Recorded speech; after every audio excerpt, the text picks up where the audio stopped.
Fala galera, sejam muito bem-vindos a mais um episódio do TurboCast. Hoje eu tenho o prazer de receber o Bruno Rigamonti, fundador da V3 Data, empresa capixaba especializada em transformar dados em inteligência estratégica. Para além da V3, o Bruno também é host do podcast O Gestor, é sócio da Pier Investimentos Imobiliários e financista de carteirinha.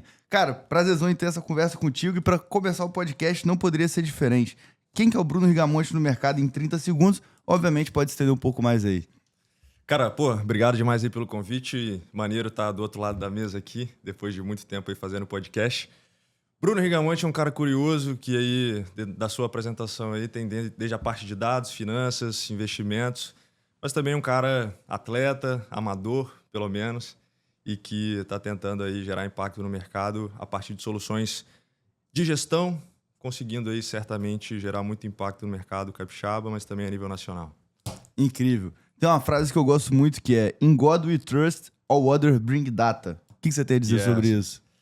Cara, na verdade, quando a gente entende que dados é muito baseado em cultura e cultura vem de pessoas, a gente precisa entender que não adianta eu tomar uma decisão baseada em intuição apenas ou em achismo, porque se a gente quer crescer um negócio a partir de um determinado momento em que você tem um determinado crescimento inicial, você precisa ali se basear em fatos e dados.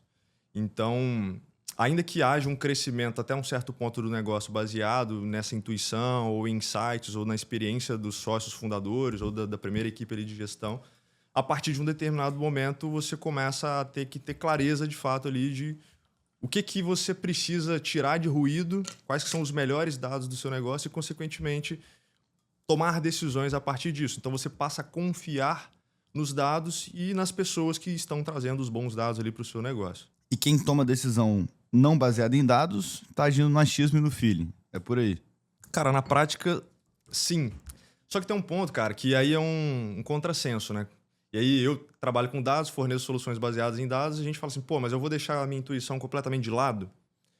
E, de fato, cara, a intuição, na minha visão, ela é a soma das experiências passadas com aquilo que você tem de perspectiva da sua capacidade de combinar determinadas situações em que você, a partir das suas experiências, mas também com que você consegue conectar e ter de visão de futuro, né? Então, na verdade, a intuição ela é uma métrica que te diz muito Cara, o que eu já tive de experiência anterior que talvez deu ruim e que, eu não gostaria de sofrer aquilo novamente. Então, ela te direciona num caminho mais baseado no aspecto animalesco do indivíduo, né? Que é uma coisa que você tem ali o seu córtex pré-frontal, então você tem ali uma característica muito forte de tomar decisões baseadas nessa proteção individual. Então, a intuição ela é muito dessa proteção individual. Quando você começa a ter uma capacidade ali na verdade, da amígdala, e aí o córtex pré-frontal é que, de fato, você vai ter a capacidade racional.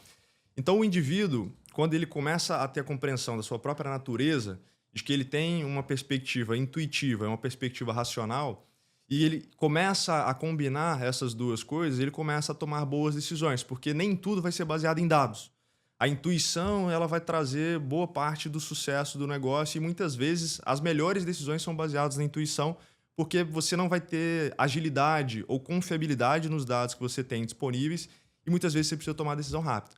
Então, eu entendo que é necessário utilizar dessa intuição e, naturalmente, combinar com bons dados e ter uma lógica bem estruturada desses dados, porque isso vai facilitar, muitas vezes, até mesmo esse reforço do que você tem ali da sua intuição. Eu acho que é muito por aí e eu vejo muito nesse sentido, que às vezes o cara acha que, poxa, o meu feeling é incrível, eu sou um gênio, eu tô tomando essas decisões sem pensar muito, mas na verdade é um background que ele já teve de experiências passadas, coisas que ele fez, atuação no setor, análise até mesmo de outros concorrentes, ou experiência acadêmica, ou seja, sua cabeça tem um monte de informações, você cospe alguma coisa, mas isso é baseado em algum dado que você teve no passado. Eu acho muito legal isso, porque às vezes, quando chega um dado aqui pra gente, uma planilha, alguma coisa, se você tem a intuição, você já bate o olho e sabe, bicho, esse dado tá esquisito. E Sim. você não pode confiar em todos os dados. E como que eu vou saber se eu posso confiar nos meus dados ou não? Nem tava aqui no roteiro, mas é uma boa pergunta. O que eu preciso pra poder confiar no dado, cara? Cara, para poder falar disso, é importante explicar até um pouco de por que eu criei um negócio de soluções, de serviços baseados em dados. Imagine que você tenha uma organização que ela vai crescendo em nível de complexidade e não necessariamente você consegue utilizar um único software para mapear e gerenciar toda a sua equipe. Você tem uma equipe comercial, setor financeiro, a sua operação que vai entregar os serviços ou produtos do negócio. E às vezes você precisa ter para gerenciar isso um ERP, que seria um sistema de gestão, um CRM para poder fazer o gerenciamento dos seus clientes. Às vezes, dependendo do seu tipo de negócio, você trabalha com estoque, logística, um WMS que vai fazer ali a gestão do seu warehouse, né, do seu armazém, do rastreamento que você tem dos seus produtos. E nem sempre você consegue ter Nem sempre unificação. não, eles nunca se comunicam. Né? Exatamente. Então você não consegue ter a unificação desses dados de uma forma organizada. Então o nosso trabalho ele veio daí dentro de um pilar do nosso negócio, que é como organizar e ter confiabilidade nos dados. A gente precisa trabalhar o conceito de engenharia de dados. Engenharia de dados é uma capacidade que a gente tem de entender as múltiplas bases que um determinado cliente tem e a gente consegue unificar isso dentro de uma estrutura, de um data warehouse, né? Seria ali de fato uma tradução literal, um armazém de dados. Então, se eu tenho um armazém, imagina lá uma empresa que tem um armazém. Ela vai ter os produtos catalogados, identificados, bem organizados. Da mesma forma, você precisa ter esses dados. E até tem um paralelo legal. Tem uma empresa lá nos Estados Unidos que chama Iron Mountain, e a única coisa que eles fazem é ter galpão logístico para como se fosse documentos antigos mesmo. Então o cara tem lá várias estantes com um monte de caixa cheio de documento, é meio que isso num negócio artificial. Exatamente. Então quando as pessoas falam assim, DW, né? É um data warehouse, né? Dentro da gíria de tecnologia. Então para você ter confiabilidade no dado, você precisa saber de onde ele vem. Para você saber de onde ele vem, você precisa fazer um rastreamento das suas bases de dados, quais sistemas você utiliza. E esse dado, para que ele se transforme numa informação, para que ele possa ser utilizado para tomar uma decisão, você precisa de fato, entender a jornada que ele precisa correr e as correlações que você precisa fazer para que aquilo se transforme, que antes era um dado bruto num dado limpo, do dado limpo num relatório padrão, de um relatório padrão para um dashboard automatizado. Então, a engenharia ela é o que dá a confiabilidade nisso. Mas se eu já tenho o dado tratado, catalogado, higienizado, o que eu faço com aquilo? Eu preciso transformar em análise. E aí é o que, de fato, a gente tem num segundo pilar do nosso negócio, que é a capacidade de entender a dinâmica da gestão do negócio, se ela tem uma camada estratégica, tática, operacional, e a partir desses diferentes níveis, quais são os indicadores que essa empresa precisa Só não monitorar. continua muito não, senão vai responder 8 perguntas juntas. A gente vai chegar lá. Sim. Quais são os principais erros que as empresas cometem no que tange dados, cara? Eu poderia começar em utilizar bases desestruturadas, que aí a gente pode sinalizar, por exemplo, um Excel, que é uma base que pode ser estruturada, mas via de regra, nas empresas são desestruturados. Então, um primeiro passo, né, e aí para de fato já tratar esse erro, é, cara, sistematizar o negócio. E aí sistematizar não é sempre software, porque um sistema ele pode ser uma organização que você de fato criou uma lógica daquele dado ser organizado. Se você funciona bem o seu negócio dentro de um Excel, dentro de formulários, por exemplo, mas dentro de uma lógica sistematizada, você consegue gerir o seu negócio. A partir disso, é o que você precisa entender se você precisa de tecnologia e como que você transforma aquele sistema em algo mais automático. Então, sistemas nem sempre são automáticos. Podem ser sistemas manuais. A partir disso, você consegue automatizar. Eu gosto de entender um negócio em que nem sempre a gente precisa focar direto na tecnologia. Porque imagina que a gente tenha 4 vertentes, né? Como se fosse um encaminhamento, como se estivesse desencadeando uma coisa na outra, em que você tem numa primeira frente a parte de pessoas. Quando você está iniciando um negócio, ou quando você já tem um negócio maduro, geralmente você vai precisar de boas pessoas ali, e aí quando você está iniciando um negócio, às vezes pode ser uma montanha-russa. Que, pô, você está crescendo o negócio, imagina que você tem uma linha crescente, e aí você tem uma montanha-russa de, poxa, contratei uma pessoa, não deu certo. Você volta, às vezes, na estaca zero, ou volta a dar vários passos atrás. Ou menos um, né? Menos um. E aí, de fato, é uma montanha-russa. Mas quando você começa a ter um núcleo duro do seu negócio, você vai para uma segunda vertente aqui, que é a parte de processos. Então, você começa a processualizar isso, ou seja, sistematizar, criar essa lógica do seu negócio a partir de bons processos. Se você entende quais processos vão fazer com que o seu negócio rode bem, você começa a entrar na terceira vertente, que é de tecnologia. Aí sim, automatizar os processos que já deram certo com as pessoas que deram certo. E por último, você tem a capacidade de escalar esse negócio. Então, em resumo, pessoas, processos, tecnologia, escala. Então, eu diria que os principais erros de um negócio são de querer antecipar uma dessas coisas antes do tempo, que de fato ali seria, às vezes, querer focar em tecnologia sem ter um núcleo duro, sem ter pessoas. Ou de querer escalar o negócio sem ter processo. Não vai funcionar. Perfeitamente. Cara, e aí eu te cortei porque é exatamente o que eu ia te perguntar agora. Qual que é o seu santo graal quando a gente fala de indicadores? Cara, eu gosto de interpretar indicadores como sendo, de fato, formas automatizadas, como se fosse um farol, um semáforo, de você entender se você está seguindo no caminho que você idealizou num determinado momento anterior. E aí, os principais indicadores de qualquer negócio vão passar por o que eu considero como sendo os 3 pilares de qualquer empresa, que é o setor comercial, que traz dinheiro para dentro, traz clientes, é o que move ali inicialmente o negócio, de sair do 0 para 1. A partir disso, você tem a operação do seu negócio, que é o que vai entregar serviços ou produtos para o seu cliente naquilo que você prometeu vender com o comercial. E, por último, você tem o setor financeiro, que vai gerir se aquela entrega está funcionando bem, se você tem margem, se você tem capacidade de contratação, se você pode se alavancar, de fazer uma dívida, de trazer novos investimentos. Comercial, operação, financeiro. Então, o santo graal de qualquer empresa vai passar por essas 3 óticas. Mas se eu fosse um gestor, um diretor de um negócio, quisesse olhar numa única folha, um pedaço de papel, os principais KPIs, que seriam ali os indicadores-chave de performance do negócio, eu olharia para a margem de contribuição dentro de uma ótica de empresas de serviços em que você tem basicamente a receita, tira os impostos, tira os custos diretos, você chega na margem de contribuição. Segundo, eu olharia para um conceito que é muito utilizado na logística, mas que eu gosto de utilizar em empresas de serviço, que é uma sigla que chama OTIF, O-T-I-F, que significa on time, ou seja, no prazo, e o IT significa, o IF, na verdade, significa in full, que seria com qualidade, ou seja, on time, in full, no prazo adequado, com a qualidade adequada. Então, para empresas, tanto de serviços quanto produtos, você pode trazer essa ótica também. Não conhecia, animal. Isso cara, muda o jogo. Preço, prazo ou qualidade. Escolha 2 e seja feliz. Né? E, por último, e aí uma métrica mais comercial, eu olharia para percentual de conversão entre o que você tem entre etapas de funil, né? Quando você faz um funil que você tem a prospecção inicial, você tem o cara que é um lead, ele pode ser ali de fato um prospect, você qualificou. A partir disso, você está, sei lá, numa proposta, em negociação e você tem uma conversão. Se você não monitora os percentuais de uma fase para outra, você está deixando muito dinheiro na mesa. Porque às vezes você tem diferentes pessoas que vão atuar nesse processo. Então, às vezes, o cara que é o seu closer, que está na última etapa de fechamento do contrato, ele é muito bom. Tem que olhar a taxa de conversão. Então, ele converte muito bem quando já está ali, numa negociação final.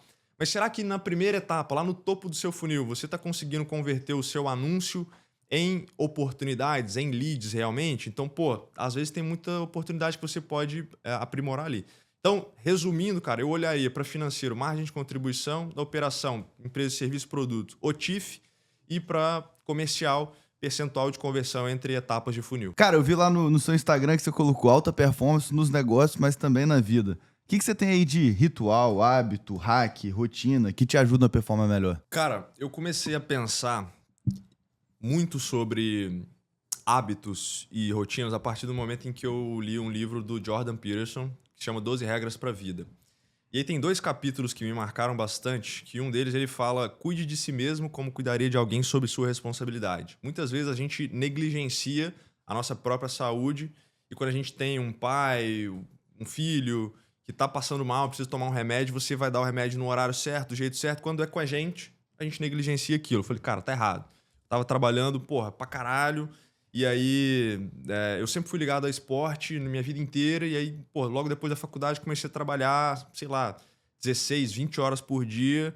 E deixei de praticar esporte. Minha qualidade de sono estava ruim, minha alimentação estava ruim. Eu falei, cara, tem uma coisa errada aqui. E o segundo capítulo desse livro que me marcou bastante é: compare-se a si mesmo com quem você foi ontem e não com quem outra pessoa é hoje.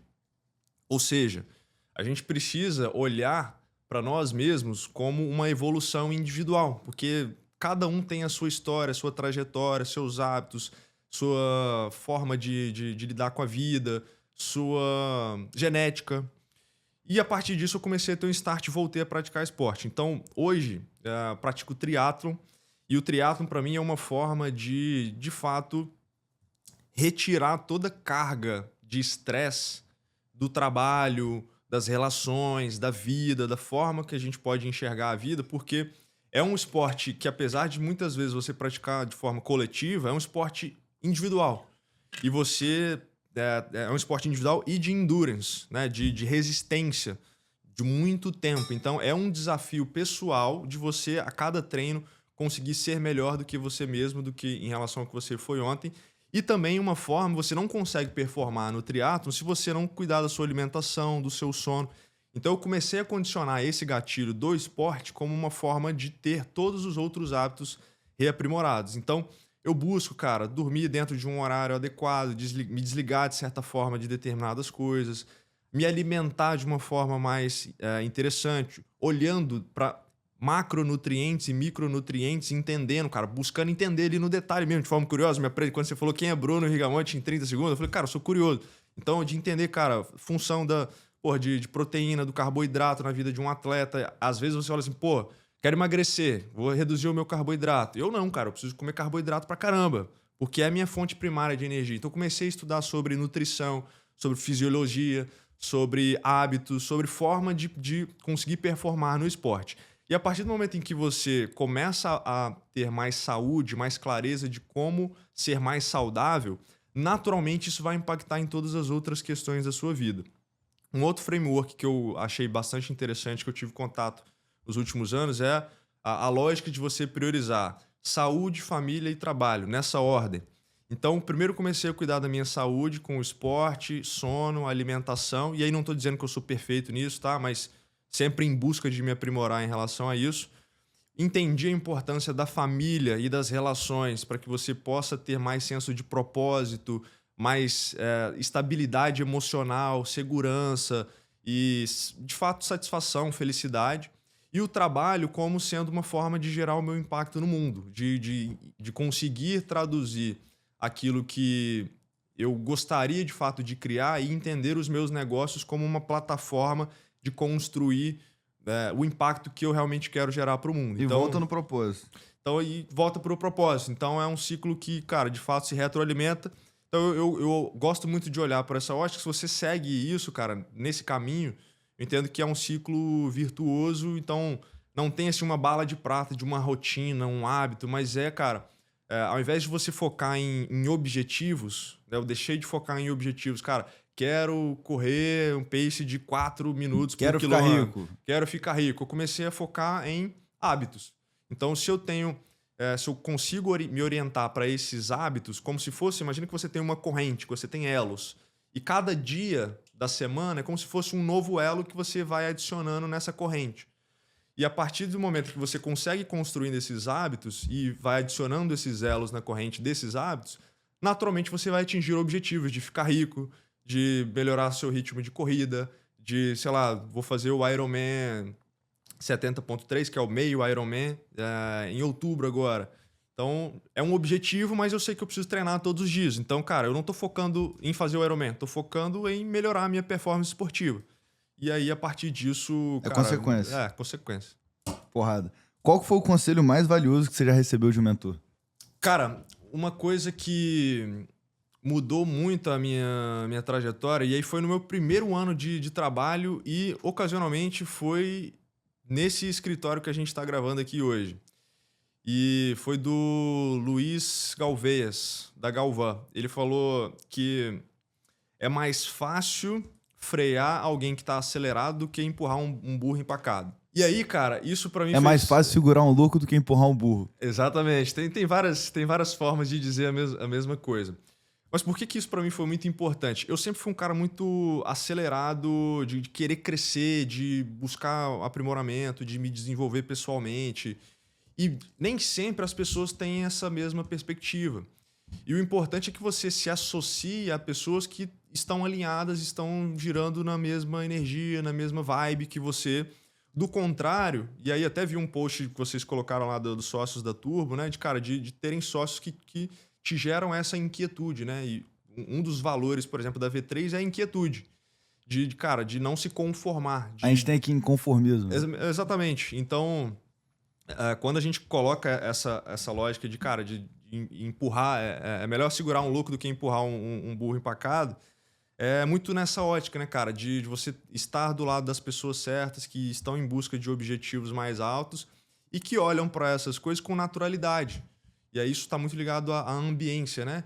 Então, para mim, foi uma das coisas principais, assim, logo que eu me mudei para o Espírito Santo e, tinha zero experiência de trabalho.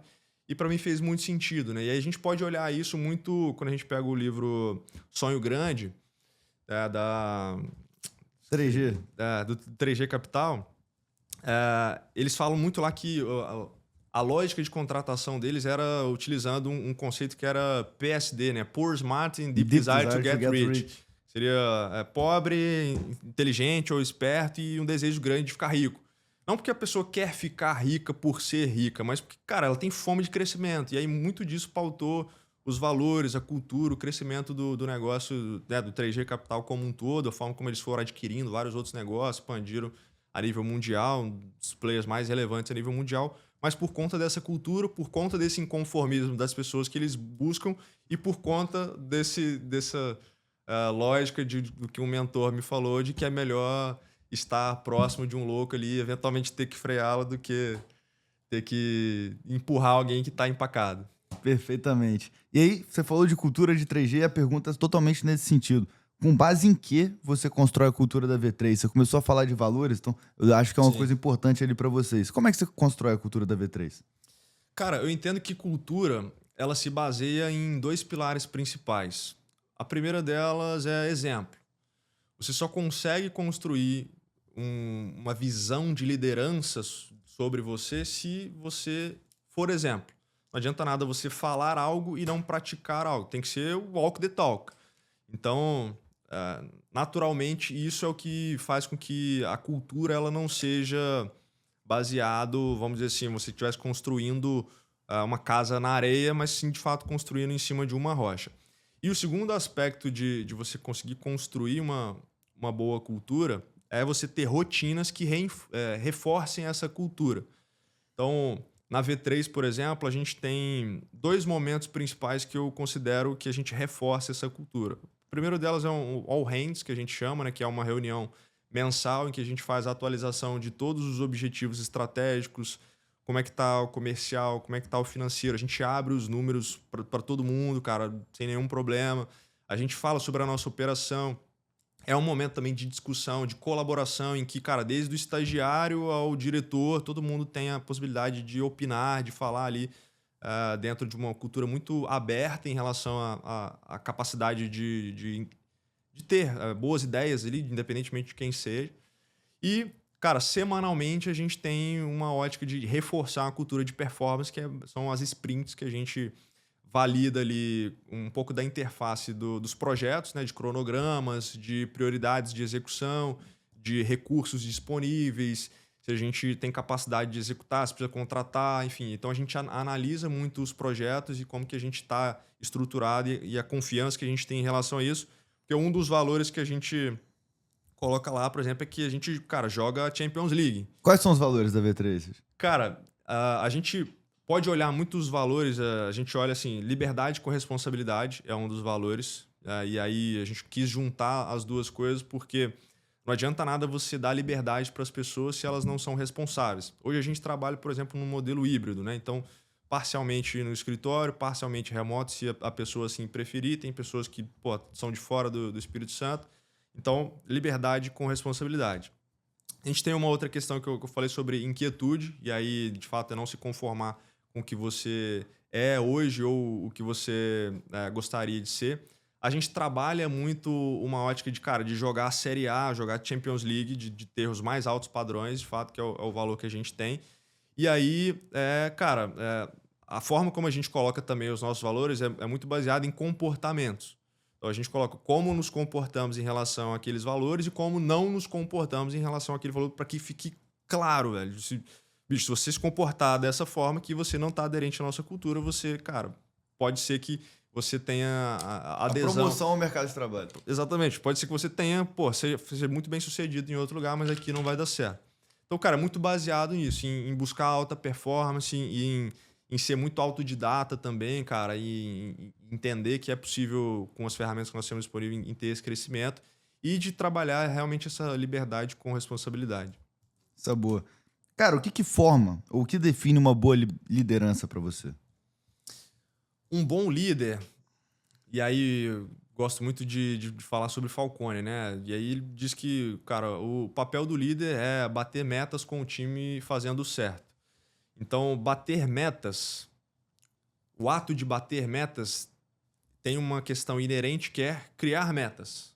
Para você criar metas, você precisa ter uma visão clara. Então, um bom líder é um cara que consegue ter a mescla de uma visão, porque ele é que vai direcionar a equipe para seguir por um determinado caminho, uma prioridade que o time deve seguir, mas ele precisa ter também a capacidade de gestão, porque não adianta nada você ser um visionário e não ter a capacidade de execução no dia a dia. Eu gosto muito de dizer que visão sem execução é alucinação. Então, o líder é o cara que tem a visão e a execução.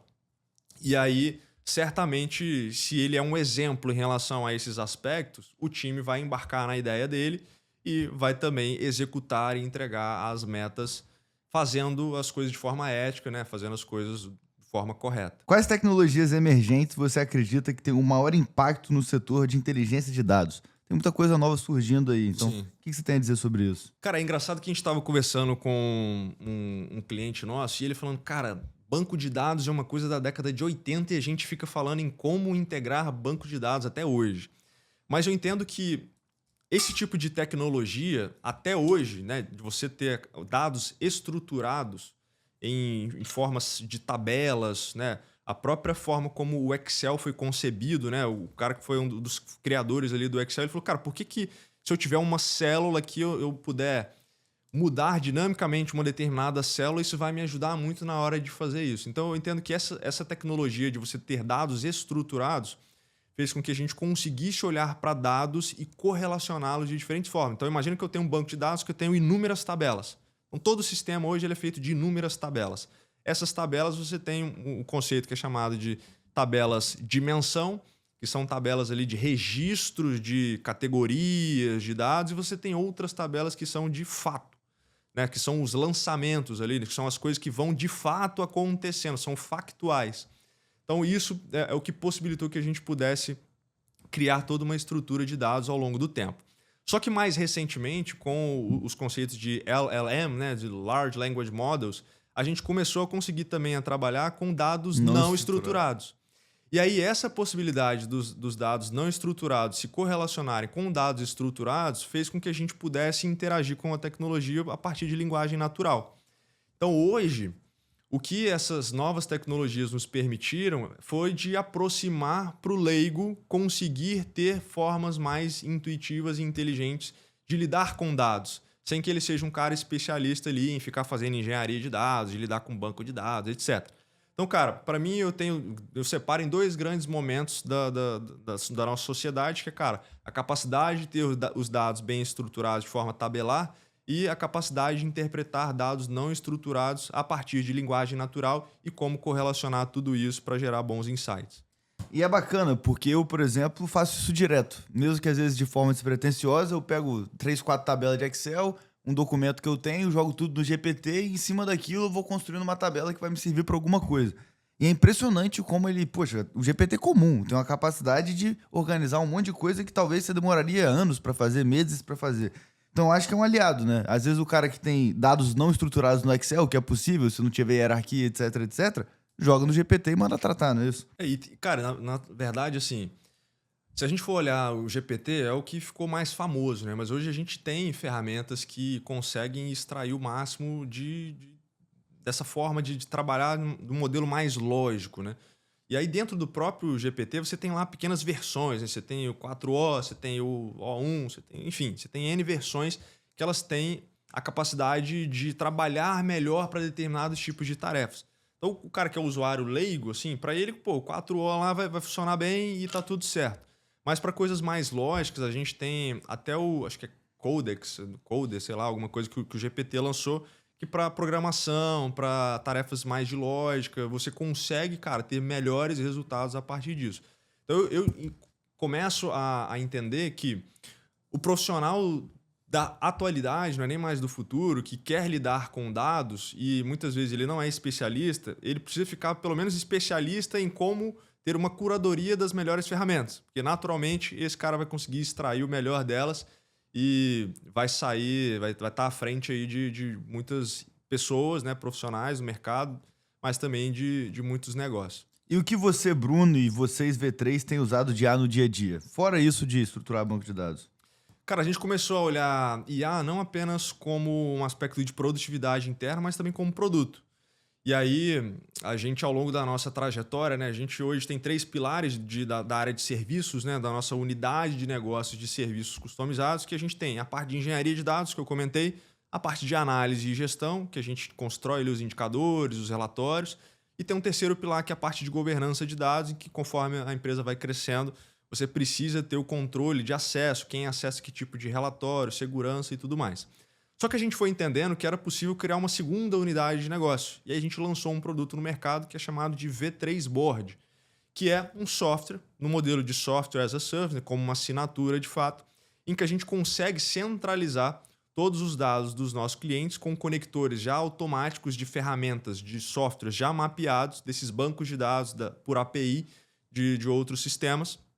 E a partir desses conectores, a gente consegue implementar de forma muito rápida a visualização de dashboards por dentro da nossa ferramenta. Mas você pode dizer assim, Bruno, mas eu já tenho isso em várias ferramentas, Lucro Studio, Power BI, Tableau. O que tem de diferenciação em relação a essa ferramenta que vocês utilizam?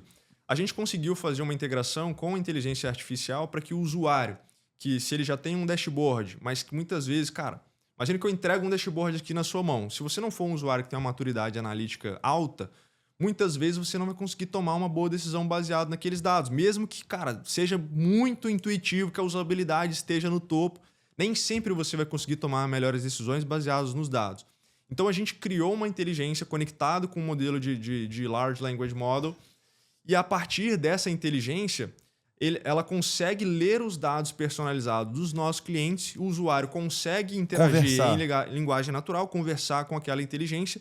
Não tem que ficar copiando coisa para analisar numa outra ferramenta e tudo mais. Ela já lê, de fato, o banco de dados personalizado do cliente e ela consegue direcionar decisões estratégicas para movimentos estratégicos para a gestão daquele negócio. Então, o usuário que ele é, vamos dizer assim, ele é bom gestor da operação do seu negócio, ele não precisa ser um cara que tenha uma maturidade analítica no topo, porque a inteligência vai conseguir direcioná-lo em relação àquilo. E a gente tem dentro de uma perspectiva de um roadmap de desenvolvimento o que seria o V3 Coaching, né? Em que o usuário vai receber diariamente um insight com base no dado. Um insight que vai direcionar. Você precisa fazer isso. Eu pensei hoje. nisso. O meu CAC explodiu. Pô, aí vai ter que olhar como é que tá o CPL. Exatamente naquelas metas que você falou. Exatamente. Vamos olhar pro funil como um todo. Pô, animal. E, cara, isso é um desejo que eu tenho, cara, desde 2018, por exemplo. Só que com o avanço da inteligência artificial generativa, isso ficou muito mais facilitado. Então, o cara que no V3 Coaching, ele vai receber lá o direcionamento de, cara, olha, falta tanto para você atingir a sua meta, você precisa melhorar a performance nesse canal de aquisição de 10% para 20%, porque isso vai fazer com que você atinja a sua meta que está programada para o mês, para o trimestre, para o ano.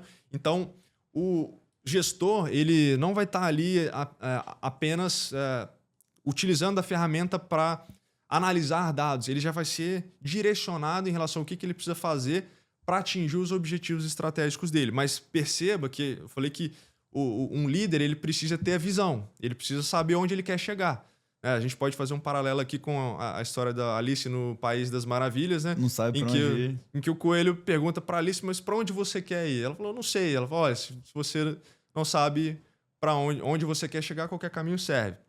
Então, primeiro você precisa definir esses objetivos e aí a gente consegue colocar nessa inteligência o contexto do usuário baseado no cargo que ele ocupa. Então, se o André é um cara do setor comercial, a gente consegue colocar o contexto dele baseado no cargo dele e também um contexto da empresa. Poxa, é uma empresa que trabalha com performance de marketing, de anúncios, etc. E que, naturalmente, esse usuário, baseado no contexto do negócio, no contexto do seu cargo, vai ter o direcionamento adequado e, certamente, vai fazer com que a gente se aproxime em relação ao que é o propósito da V3, que é, de fato, potencializar o crescimento estruturado de boas empresas. Animal. Isso aqui é um canhão. Isso aí é. Isso não tá rodando ainda, o Insight. Tá rodando só o conversacional. Conversacional, sim, mas o Insight vai sair, cara, nesse trimestre. Então, animal. Quero testar. E, cara, eu vi que você tá mexendo com real estate agora também. Que história é essa? Qual que é a tese e tal? Cara, é interessante que quando a gente fundou a V3, o nome V3 vinha de 3 Vs, que é um V de Venture Capital, um V de Venture Builder e um V de Venture Knowledge. Então, por isso, V3, que seria VC, VB e VK.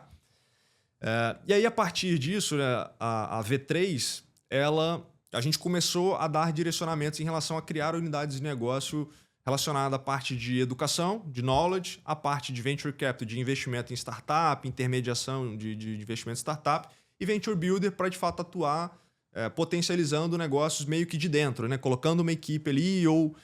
Gestão interina, mão na massa. Exatamente, mão na massa. Só que a gente foi entendendo que a gente não tinha capacidade de execução de todas essas frentes de trabalho ao mesmo tempo. Então, ao invés de gerar possibilidades de negócio, a gente acabou gerando confusão. Num determinado momento, até a gente colocou o nome Grupo V3 e a gente tinha as marcas V3, enfim, reformulamos isso.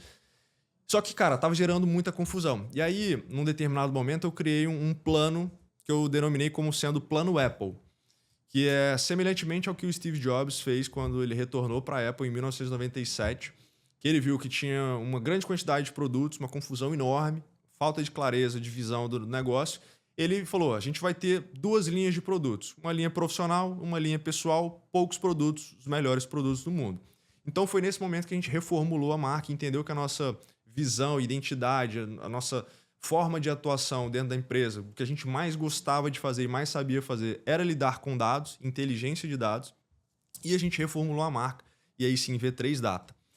E aí, quando a gente foi entendendo como que a gente poderia gerar impacto a partir dessa atuação com dados, aí sim a gente começou a olhar novamente para criar unidades de negócio.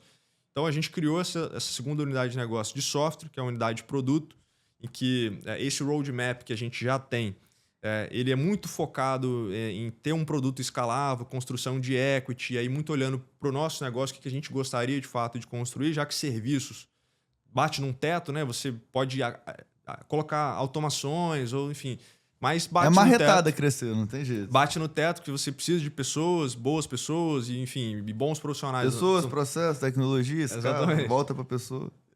E aí, cara, a gente começou a olhar para isso. E um terceiro pilar que a gente quer, de fato, voltar para executar é a parte de educação. E aí não uma educação do tipo, cara, quero transformar o Brasil na educação, mas uma educação do nosso próprio cliente. Porque se eu consigo educar o cara para utilizar um dashboard, para ele ter mais maturidade analítica, para ele entender a importância de usar dados no dia a dia dele, para ele ter uma cultura data-driven, orientada a dados, esse cara... eu consigo ter a possibilidade de maior retenção desse cara. Então, eu não estou olhando só para o meu cliente e falar assim, legal, vou educar o mercado e tal. Cara, eu estou educando o mercado para que o mercado consiga consumir os meus produtos e serviços. O que a XP fez lá com o Benchmall de educar o mercado sobre investimentos e depois vender investimentos para ele. Então, a gente entende que isso cria sinergia dentro do nosso negócio, eu ter serviços personalizados, produtos de software e educação. Então, isso é muito do que a gente tem de visão do negócio, como que a gente pode impactar e criar essa sinergia dentro da nossa própria empresa. Você respondeu qualquer coisa menos que eu te perguntei. Real estate. Cara, e aí, assim, voltando lá para o que a gente tinha colocado, né, da parte de investimentos, né, em startups, começou a surgir muita oportunidade também da gente olhar para o mercado imobiliário. E aí, a gente tinha criado essa possibilidade que era V3 Capital, de fato investir lá no grupo V3 e tal, a gente começou a olhar para o mercado imobiliário E a gente entendeu que seria complexo de olhar para isso dentro do nosso próprio negócio. E aí eu dei um passo atrás e comecei a olhar o que eu tinha de competências e o que eu gostaria de criar enquanto Bruno, como se fosse assim, um eu presa, né? Um empreendimento da minha própria vida. E aí, cara, um outro framework, eu já falei de vários frameworks aqui, mas bom, eu sou um cara muito lógico, racional. Perfeito, vai dando conhecimento pra galera. Tem um livro que é o Almanaque de Naval Ravikant, que aí... e aí até eu passei esse livro pro Roberto Facchetti aí, que certamente vai estar escutando esse episódio aqui, que trabalha com vocês aí. Já foi meu sócio em algum momento na vida. E uma das coisas que eu li no livro que o Naval tem, cara, ele tem imagina que a gente tenha 4 quadrantes. Então eu faço uma cruz e o que eu tenho 4 quadrantes. E aí o primeiro quadrante que ele coloca, né, pra gente falar sobre a alavancagem da vida. O que seria a alavancagem? Imagina que você tem uma frase muito conhecida, né? Acho que é do Nicolau Copérnico, sei lá quem que fala isso. Me deu uma alavanca grande o suficiente... Arquimedes. Me deu uma alavanca grande o suficiente que eu seria capaz de mover o mundo. Então, o que seria uma alavanca, né? Imagina que você tem uma porta. E a porta você tem a maçaneta. Se você aplica uma força na maçaneta que está longe do ponto de fixação, que é o conceito de torque, né? Que torque é igual a força vezes distância, ou seja, quanto maior a distância que eu tenho, que eu estou aplicando uma força em relação ao ponto de fixação, menor a força que eu tenho que aplicar para mover aquele objeto. Então, o conceito de alavancagem, né? Me deu uma alavanca grande o suficiente que eu seria capaz de mover o mundo cara, não importa o peso do mundo, a força que eu puder aplicar, se eu tiver uma alavanca grande o suficiente, vai ser mínima. E aí o conceito de alavancagem pessoal como é que eu posso aplicar menos força, ou seja, menos energia e ter o maior retorno possível em relação a isso que eu estou fazendo. Então, o Naval Ravikant fala sobre 4 quadrantes que geram alavancagem a nível pessoal que ele gosta de utilizar e eu passei a adotar isso para minha vida. O primeiro quadrante é mão de obra. Então, imagine que você tem uma ideia de um produto, um serviço, você monta um empreendimento, uma empresa.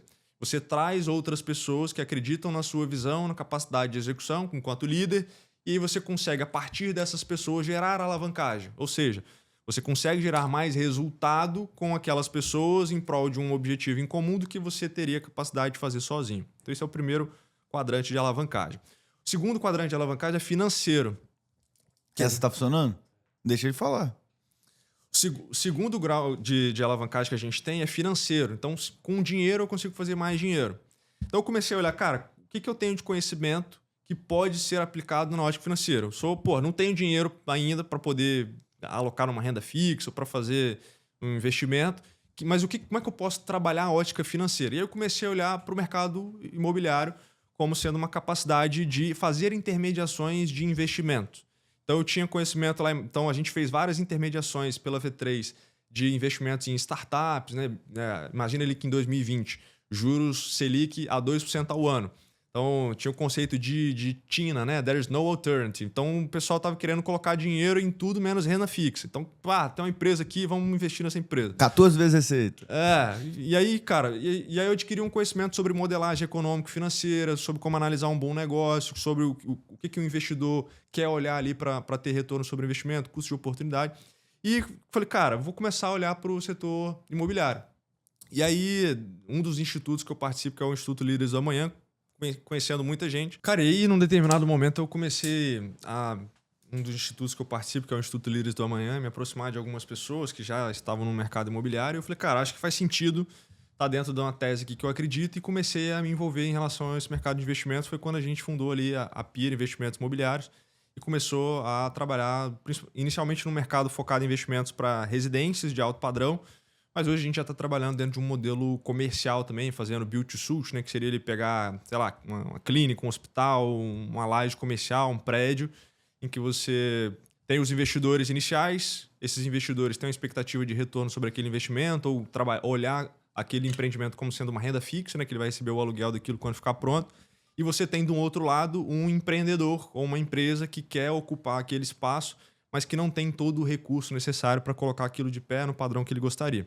Então, a gente tem atuado dentro desse modelo de investimentos e comecei a me envolver também dentro do mercado imobiliário com galpões logísticos. E aí, trabalhando no galpão logístico AAA e estou envolvido no projeto, principalmente focando na parte financeira, né? Toda a parte de estratégia de captação de recursos, de modelagem também, do que vai ser aqui no estado o maior complexo logístico do Brasil, né?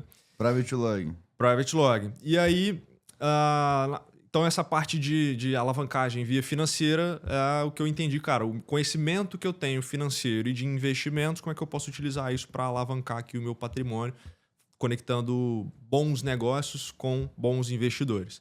A parte de mídia foi quando eu comecei a entender que a mídia, ela é como se fosse, você alocasse uma única energia ali, assim como a gente está gravando esse podcast, você tem a capacidade de distribuir esse conteúdo N vezes a um custo marginal.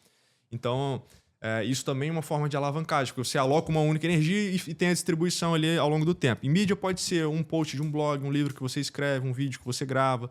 Então, tudo isso é mídia em que você consegue replicar isso. E aí, o podcast, né, que eu gravo, o podcast O Gestor, surgiu muito nessa ótica de trabalhar a mídia como uma forma... Não você tá apenas, pulando todas as perguntas. Não apenas de estratégia de conteúdo, mas também, cara, de uma forma de me relacionar com o mercado. A gente se relaciona com os maiores gestores, diretores, empreendedores. É uma forma de posicionamento, porque você... De certa forma, se esse cara tem uma credibilidade, né? Um cara que tem ali uma história, se você tá ali junto com esse cara e tá produzindo um conteúdo em conjunto, você pega emprestado um pouco daquela credibilidade também. E é um conceito de cauda longa, né? Você produz um conteúdo e esse conteúdo vai ficar sendo distribuído ad eterno. E, por último, a alavancagem ligada a software. Então, imagina que a gente começou a V3 como sendo uma empresa de consultoria, e a gente foi entendendo que, por trabalharmos com tecnologia e inteligência de dados, a gente conseguiria pivotar o negócio, né, ou direcionar para tecnologia trabalhando com softwares, com automação. E aí, imagina que quando você tem ali um determinado tipo de algoritmo, que você consegue construir um determinado tipo de sistema utilizando tecnologia, é a mesma lógica de mídia. Você vai ter uma única alocação de energia para construir essa ferramenta.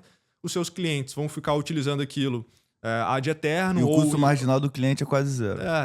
Em horários que você está dormindo, então você está produzindo dinheiro dormindo, então você consegue criar isso de diferentes formas. Isso pode ser para um e-commerce da mesma forma, é como se você estivesse construindo uma ótica baseada em software que você cria essa automação. Em resumo, né, mão de obra, financeiro, mídia e software. Então hoje eu estou posicionado, sou sócio, tenho empreendimentos nessas 5 frentes aí. Na verdade, nessas 4 frentes em 5 empresas, né? Animal, e você pulou a pergunta, mas eu vou repetir aqui, que é a parte de produção de conteúdo. E aí, fazendo um adendo, né, frente àquilo que você conversou, eu vejo muito como uma construção de patrimônio digital. E eu penso exatamente como você colocou. Cara, eu tenho um tempo aqui para gravar um vídeo pro YouTube, para fazer um podcast, mas Terteres Paribus, se tudo der certo, aquilo vai ficar para sempre na internet e vai me gerar frutos daqui a 3 anos, 4 anos, 10 anos. Então, é tesão isso mesmo. E sim, você quer falar mais alguma coisa de como, poxa, tá na rede social, fazer mídia, produzir conteúdo, podcast, te ajudaram a fazer negócio? Cara, é engraçado que hoje em dia o meu Instagram, por exemplo, é aberto, né? Se quiser me seguir lá, fica à vontade. Bruno Rigamonte, compartilho muito da minha rotina ali de alta performance, de atividade física, dos meus negócios. Poderia fazer isso de forma melhor, porque a gente acaba ficando imerso muitas vezes na rotina ali do próprio trabalho em si e não compartilhando os aprendizados. Então eu utilizo o podcast como uma forma também de gerar um impacto no mundo. Então imagina lá que no início eu coloquei que eu entendi as empresas como uma forma de gerar o meu impacto no mundo. Então o podcast é também uma forma de retribuir as bênçãos que eu tenho, os aprendizados que eu tive e de trazer boas pessoas ali também para gerar esse impacto.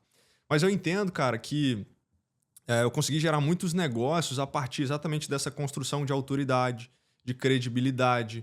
As pessoas olham muito para mim por falar de gestão, por me posicionar muitas vezes de uma forma mais séria, mesmo nos bastidores sendo um cara mais descontraído, mas que isso constrói uma imagem orientada à gestão, de gestor. De fato de gestor. Então, isso me gerou muitos negócios indiretamente, né, a partir da credibilidade construída, mas também indiretamente, muitas vezes, com convidados que eu não conhecia. O cara foi lá de uma empresa super relevante, passou a conhecer o meu negócio e gerou um negócio a partir daquilo ali. Então, mais do que gerar negócios, com o podcast, enfim, é também uma construção de capital relacional. Isso é muito importante quando você fala num cara que quer abrir, por exemplo, os dados da empresa dele para você trabalhar a inteligência dos dados ali. É baseado em confiança. Então, essa confiança precisa de um capital relacional muito relevante e, certamente, quando você tem bons relacionamentos, você consegue fazer bons negócios. E muita gente negligencia a importância de relacionamento, credibilidade e posicionamento para fazer negócio de verdade. Não é para faturar qualquer coisa e ter uma empresinha, mas se o cara quer fazer negócio multimilionário, negócio de bi, sem isso ele não vai chegar lá nunca, né? Exatamente. E muita gente olha para networking como uma via de uma única mão, do tipo, cara, vou para um evento fazer network, vou lá vender o meu serviço. E o network ele tem que ser uma via inversa e ao mesmo tempo precisa ser uma via de mão dupla. Se você quer conquistar algo com uma pessoa ou com uma empresa, você precisa primeiro gerar valor para aquele negócio. E aí, se você gera valor para uma pessoa, ela vai ter ali um senso de gratidão, ela vai ter um aspecto de reciprocidade. Então, um bom network começa a partir do momento em que você gera valor para um terceiro e aquela pessoa fica com aquele sentimento meio que de dívida. Então, em algum momento no futuro, quando você eventualmente precisar dela ou surgir alguma oportunidade, ela vai ter aquele sentimento de gratidão e isso vai voltar para você. Irado, eu falo muito, tem que ser interessante e não interesseiro. Exatamente. Esse é o caminho. Vamos lá. Cara, pô, você falou um pouco disso, mas é hora de você vender seu peixe também. O que vocês vendem de serviço lá na V3? Imagina que você tem um negócio, não tem clareza de qual caminho seguir e você gostaria de ter mais confiança e agilidade nas suas tomadas de decisões. Certamente, isso vai passar pelos dados do seu negócio e você precisa entender quais são os melhores dados do seu negócio que vão indicar o caminho para que você não precise basear as suas decisões em achismos e sim em clareza. E isso faz com que as empresas que têm clareza consigam crescer de forma estruturada. Então, qualquer empresa que quer crescer de forma estruturada precisa de inteligência de dados, consequentemente, precisa de uma empresa como a V3 Data para estruturar os dados do seu negócio e, de fato, gerar esse crescimento do seu próprio negócio. Porrada. Quais são os próximos passos da V3? Nós entendemos que o roadmap de crescimento do negócio passa pela via de software. Então, a gente lançou em 2025 um software proprietário e a gente está recebendo investimento para poder seguir com 3 vias de aceleração do negócio, que é a parte de desenvolvimento do software em si, para trazer mais segurança de dados, desenvolver novas funcionalidades, investir em marketing, por entendermos que a gente já tem, de certa forma, um perfil ideal de cliente mapeado e que a gente tem alguns canais já testados e a gente precisa investir nesses canais para trazer cada vez mais clientes. A gente já tem clientes a nível Brasil, mas a gente tem um direcionamento claro para 2026 de gerar um crescimento a nível internacional, porque é um produto que pode ser consumido internacionalmente e a barreira do idioma com tradução simultânea, enfim, já deixou de existir. Então, a gente tem essa diretriz clara do nosso negócio e a gente entende que a educação na área de dados aí não é educação do cara técnico, é educação do gestor. Gera também ali uma possibilidade de escala muito grande, porque eu posso utilizar a mídia e software para gerar escala em relação a esse conhecimento de gestão ligado a dados. Então, certamente o crescimento do nosso negócio vai passar por serviços na área de engenharia, análise e governança de dados, mas também vai passar por software, tendo um crescimento a nível internacional, e vai passar por educação, gerando mais maturidade analítica para gestores e empreendedores. E a educação também é uma forma de mídia, parar pra pensar. E é uma linha de receita dentro do negócio. E pode ser uma das principais canais de aquisição de clientes também. Porque a partir do momento que você pode cobrar do seu cliente educando e você pode ter um cross-sell naquele mesmo cliente que era cliente apenas de educação para que ele possa contratar um serviço personalizado. Esse é um dos funis que eu sou mais apaixonado na minha vida, que é, pô, você tem o CAC negativo para trazer o cara que você já traz upfront vendendo alguma coisa. Exatamente. É meio utópico, mas quando você consegue fazer, ganhou. Exatamente. Irado. Aqui tem uma frase que todo mundo fala, né? Data is the new oil. Eu escuto isso a minha vida toda, mas qual que é o passo a passo pro cara sair da inércia e começar a usar realmente dados como o cara usar perfurar petróleo para ficar rico, sabe? Tipo assim, beleza, todo mundo sabe que dado é importante. Igual todo mundo sabe que LGPD é importante e ninguém olha para isso. Como é que eu saio da inércia na minha empresa e começo a usar dado amanhã? Se a gente fala que dados são o novo petróleo, a gente pode fazer um paralelo que para extrair petróleo eu preciso ter uma forma de minerar aquilo, vamos dizer assim, né? Extrair de fato, ter equipamentos, ferramentas para ir debaixo da terra e extrair aquele petróleo. Com os dados do negócio é a mesma forma.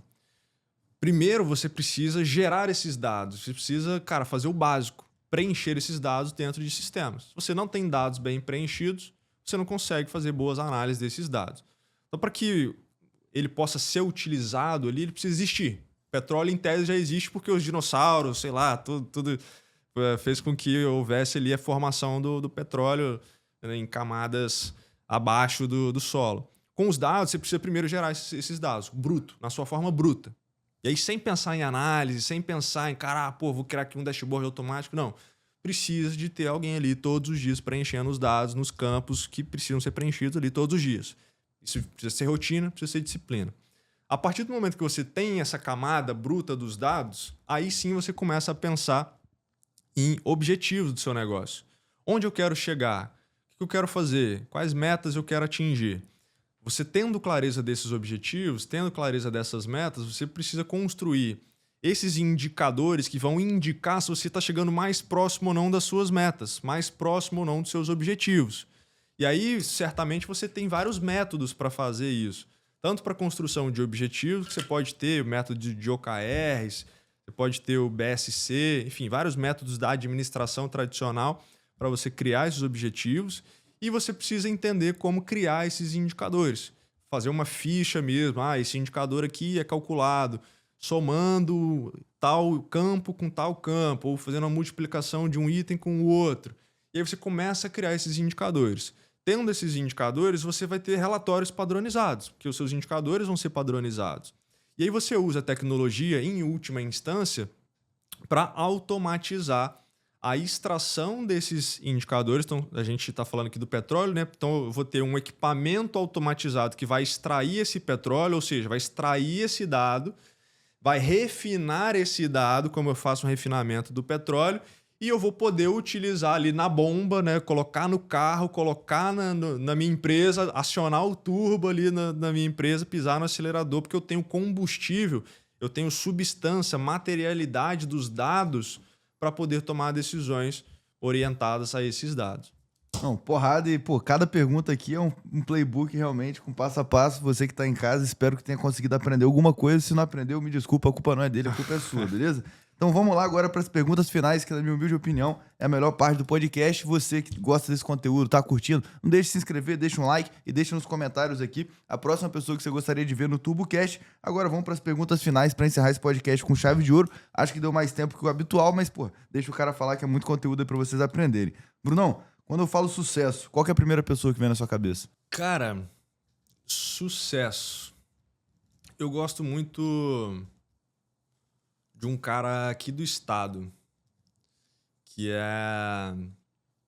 ele fundou a Forte Leve e ele tem uma visão de sucesso muito grande, assim, de como gerar um impacto para muito além do negócio. Ele consegue gerar um impacto para a sociedade. Então, é a primeira pessoa que me vem à mente, assim, cara. E principalmente do impacto social que ele conseguiu gerar, mas olhando por uma métrica de filantropia, não como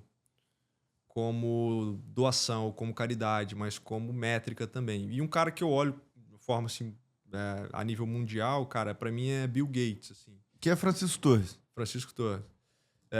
E aí muito nessa mesma ótica, mas numa escala global. E aí é um cara que conseguiu criar uma parada que revolucionou o mundo, e ele começou a olhar para a filantropia com métrica, com dados, com capacidade de gerar impacto real e transformar o mundo não apenas com tecnologia, mas na área de sanitária, enfim, da área da saúde. Então, cara, para mim é um cara de sucesso numa ótica.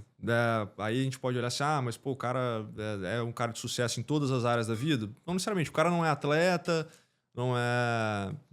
se separou recentemente e tal, enfim. Mas ele é um cara para negócio, eu olho muito sucesso. Mas o Francisco Torres, para mim, é um exemplo que, em todas as esferas da vida, que acho que é sensacional. Animal. Qual que é o livro que você mais indicou, deu de presente? Você indicou vários aí durante o podcast, mas qual que você mais indicou pros outros, cara?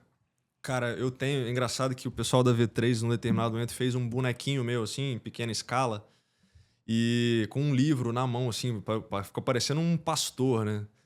Mas é o livro Princípios, do Ray Dalio, que ele separa o livro em duas fases, né? Princípios de vida e princípios de trabalho. Então, ele criou algoritmos da vida pessoal dele, em que ele pegou experiências passadas e traduziu em formas de lidar, ou seja, princípios para lidar com situações semelhantes no futuro, numa ótica pessoal e numa ótica profissional. Então é como se ele estivesse automatizando o processo decisório dele a partir de experiências passadas. Cara, para mim é uma bíblia realmente, e acho que é o livro que eu mais indiquei, seguido do Almanaque de Naval Ravikant, que, cara, também transformou muito minha visão de mundo. Boa. Primeira vez que citou princípios aqui, 1 mais 1 é igual a 3, né? Lugar do mundo que você ainda não foi, que é muito ir. Singapura. E por quê, Singapura? Cara, Singapura tem o maior índice de liberdade econômica entre os países e o maior índice de desenvolvimento humano. E, se você for olhar, ele consegue ter um desenvolvimento urbano, muita verticalização, muita tecnologia e muita possibilidade, liberdade para quem quer de fato empreender, gerar negócios, gerar prosperidade para as pessoas, para a sociedade, de fato construir. Então, para mim, é um modelo, e a gente entende que Vitória, por exemplo, está muito mais próxima de uma Singapura do que várias outras cidades no Brasil. Então, por isso, por exemplo, que eu escolhi morar na cidade de Vitória. Mas, obviamente, a gente tem vários desafios, que são desafios brasileiros e estaduais que nos distanciam ao mesmo tempo de uma Singapura. Maneiro. 3 conselhos pro Bruno de 15 anos de idade. Faça bons relacionamentos, eles vão ser muito valiosos para o seu crescimento pessoal e profissional. Cuide da sua saúde como se você fosse viver 120 anos e cuide das suas finanças como se você fosse viver 120 anos, porque o mais triste é alguém chegar e querer se aposentar num determinado momento da vida e não ter condições de manter a sua qualidade de vida, pensando que uma pessoa conseguiu rampar e crescer a sua qualidade de vida e não ter essa possibilidade de viver bem, com saúde, com prosperidade. Viver bem, com saúde e com bons amigos, né? Com bons amigos. E isso é o que, de fato, gera felicidade pro indivíduo, né? Se a gente olhar, tem um conceito que são chamados de Blue Zones, e aí a gente pode pegar Sardenha, tem uma região no Oriente Médio, e a própria cidade Okinawa, no Japão, que são cidades que as pessoas vivem mais, vivem melhor, vivem mais felizes porque elas têm um senso de propósito aguçado, mas porque elas têm bons relacionamentos, porque elas se movimentam, e aí não é fazer academia, são pessoas que se movimentam, que andam, que tem... tá muito ligado ali a panturrilha, sinal de saúde do indivíduo é a panturrilha de fato se movimentar. Então, bons relacionamentos, saúde em dia, finanças em dia, certamente isso faz com que o indivíduo seja muito feliz. E pra gente fechar com chave de ouro aqui, qual que é a frase da semana? Se você não tá olhando para os dados do seu negócio, alguém tá crescendo mais do que você. O cara tem que vender o peixe até no final. Brunão, muito obrigado pela participação. Você que gostou desse conteúdo, vai lá achar o Bruno nas redes sociais, @BrunoRigamonte, @V3Data. Se gostou, não deixe de se inscrever no canal, deixe um like, bora vender e vamos com tudo!